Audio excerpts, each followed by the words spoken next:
All right. I am here with Jennifer Sevilla of Inszone. Thank you so much for joining us. Coming in on the tail end of our merger and acquisition series here.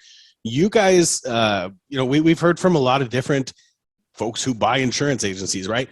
Some people are like, we want agency owners to stay on no matter what. There's been a couple, we want agency owners to leave no matter what. And you guys really have a more flexible approach to how you do your acquisitions, right? Correct. Yeah, we're extremely flexible. Our deals are all over the place. That's awesome. And so we were talking right before, you guys, you're thinking that at the end of 2022 here, you're going to be in the top 50 brokerages in the country, which is awesome. That's huge. And you guys are licensed in all 50 states. You have locations in 25. Last year you did 36 acquisitions.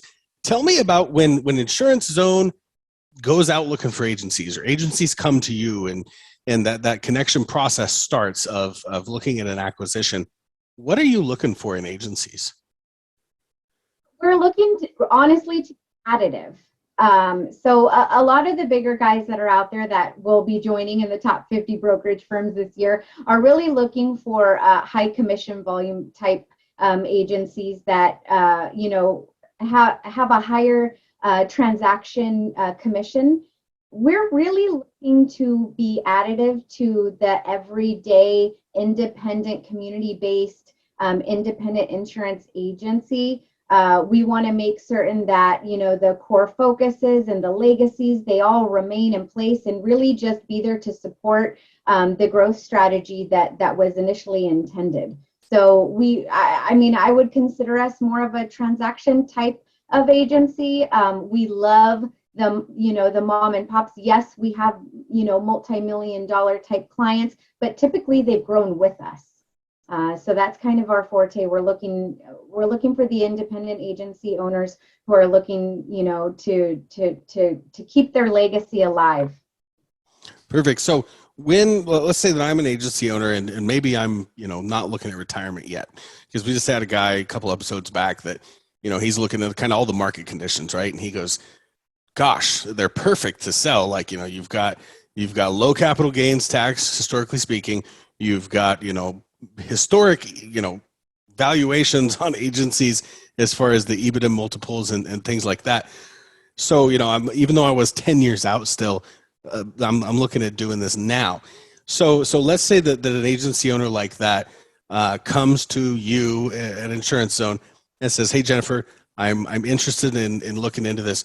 What is your response as far as like how much of daily operations, decision making, stuff like that is retained at the agency level for then the agency partner, right? And how much of that is taken in-house at Inszone? So I would say that is my favorite question to answer, specifically because we have a very unique approach. So Inszone, our CEO and CFO, Norm Hudson and Chris Walters, actually own another company called Staff Boom. And Staff Boom is just that. So just to kind of back up a little bit to answer your question, agency owners are more than welcome to stay. And typically what we're seeing is they want away from the HR, the accounting. They just want to get back and sell insurance, which is what they initially fell in love with. So it's actually very unique, our approach, because what happens is if the agency owner wants to stay in, let's say, a producer capacity, we are able to be additive, like I mentioned earlier, with those services such as HR, accounting, those sorts of features. So we kind of pull that from them. We bring it in-house with Inszone, and they get to go back to producing.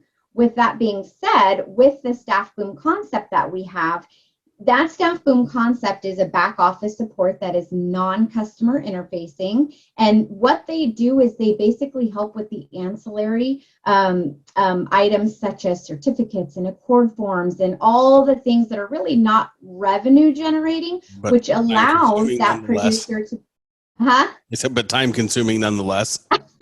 Super time. Mm-hmm.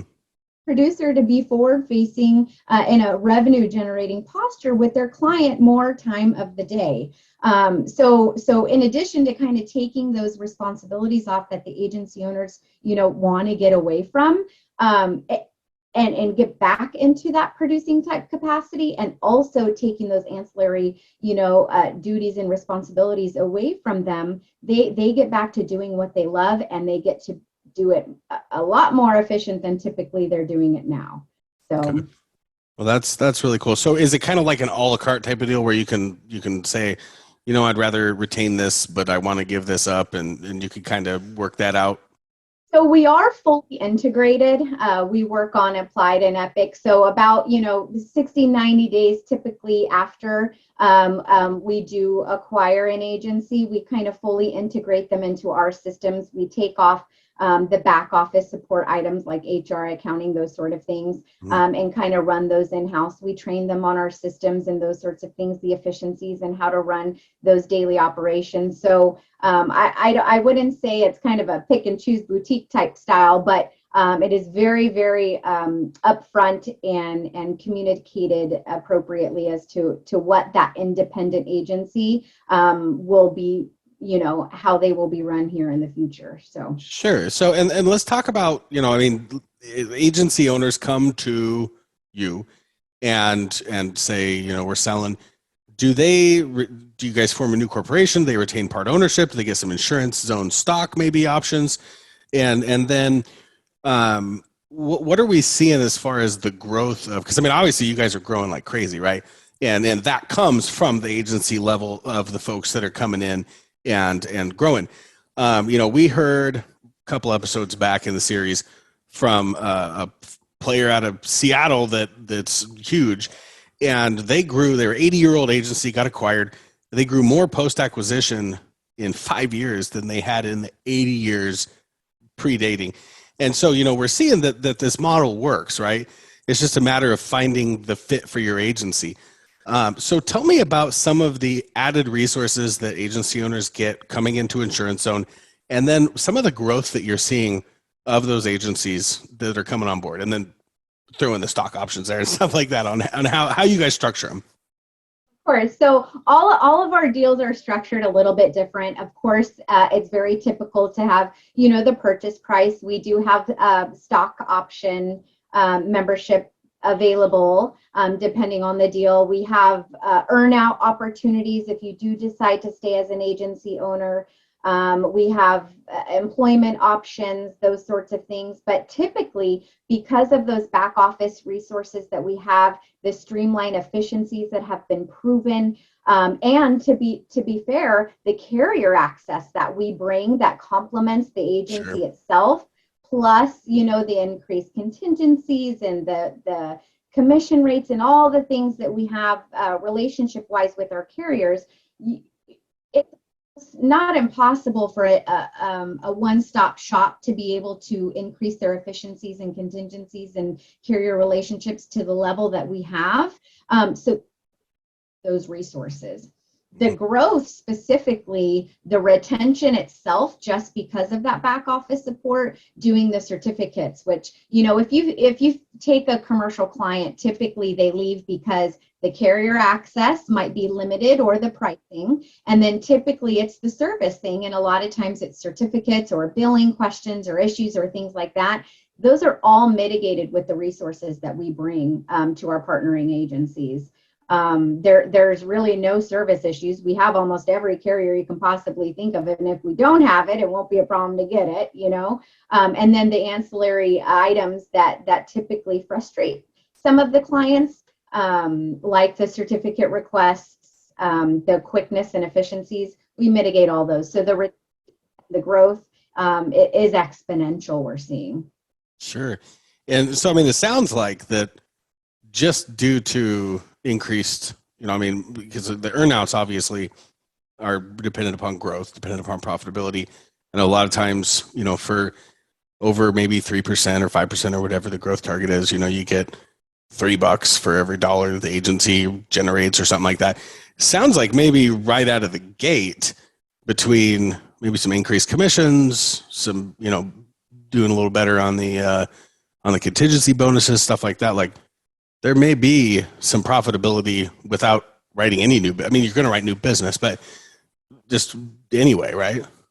You're seeing it naturally. With premiums cyclical the way that they are, but typically on the incline, which is kind of what everyone's seeing, you're going to have a natural growth as it is. So you add all the efficiencies that we're going to be, the streamlining, the, like you mentioned, the, commission, the contingencies, it's a very natural progression to be able to earn a large earnout at the end of your term, correct? Sure. So tell me about, Inszone. Where are you guys headed as an organization? Because, I mean, bigger, right? But where do you guys see Inszone being maybe in 5 years, or let's say 10 years?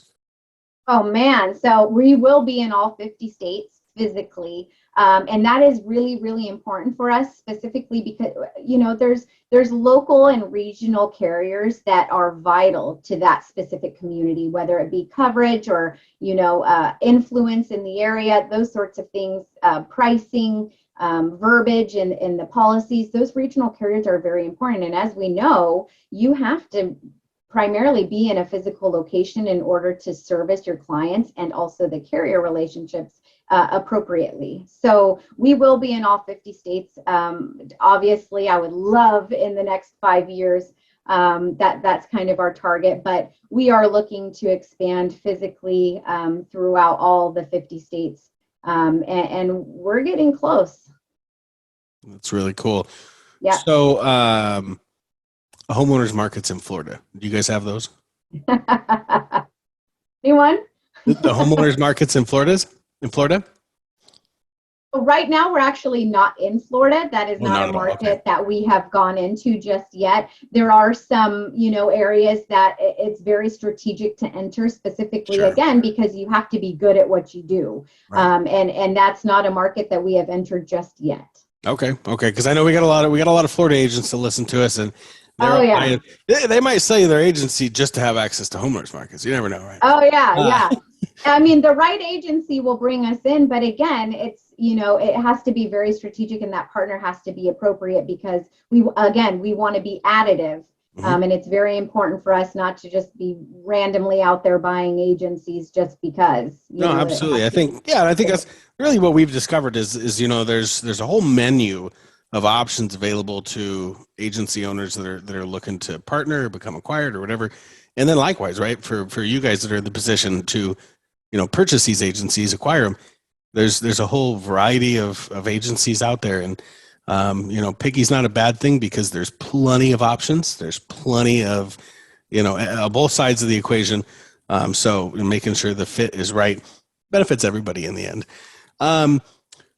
To an agency owner that's thinking about, making that move and going into a merger acquisition, what would be your message to them from Inszone? I mean, there's several things. Stop listening to everybody's deal. Everybody's structure is different, and the synergies that are going to be looked at as a deficit to one might be, a surplus to another. So I get all the time, what is the multiplier you're going to offer me? And it's like, I don't know. So what, somebody up the street may be offering you a 9 times deal. I may offer you a 6, or somebody may offer you a 7, and I may be able to offer you a 9. It really just depends. So numbers being thrown out there, I got this is really irrelevant. I mean, there are so many things that make a deal more appropriate for another. Economies of scale, the acquisition of talent if needed in that area, for example, the value of, earnings potential in the future. I mean, we all come up with a different price, even for the same agencies. So make sure you're paying attention to what your goal is. And be open and honest. If you want to stay for a year, then stay for a year. If you want to exit and, retire the day the deal closes, be open and honest with what you're looking for and find that right buyer. And the price will be right if the deal's right, for sure. Sure. And we've been able to talk to a lot of agency owners and different folks that have gone through the acquisition process.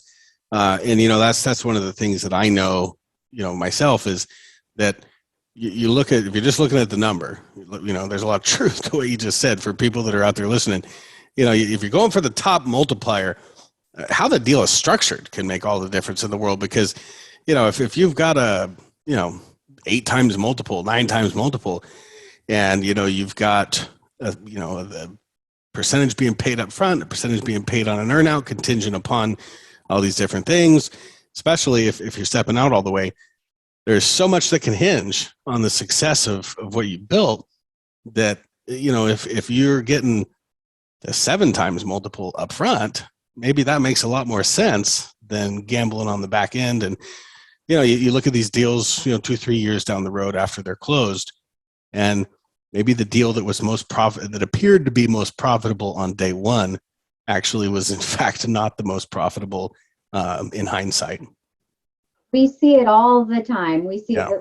every day. I'm looking at deals and I'm like, look, that looks great. If that's your offer and it is a true cash offer, why you take it, right? Mm-hmm. And other times I'm like, you really need to look at this. There's retention requirements, Mm-hmm. and I saw a deal the other day, and it mentioned something along the lines of, if this happens, then this happens, but they were offering a 12%, turn, and you're like, you realize 12% turn is really 7% Mm-hmm.